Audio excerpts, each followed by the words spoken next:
Rudi, was ist denn mit dir? Kommst du zum Frühstück?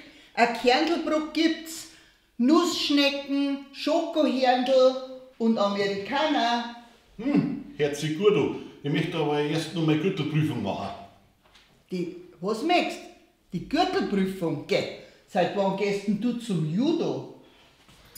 Wieso Judo? Ich möchte bloß meine Gürtelprüfung machen, damit ich weiß, ob so ein deftiges Frühstück noch leid.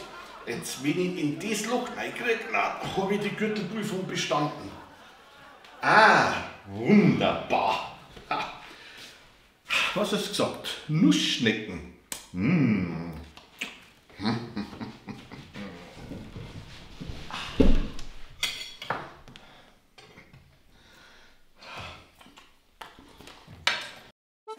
Bayern Comedy wird unterstützt durch die private Landbrauerei Schönraum.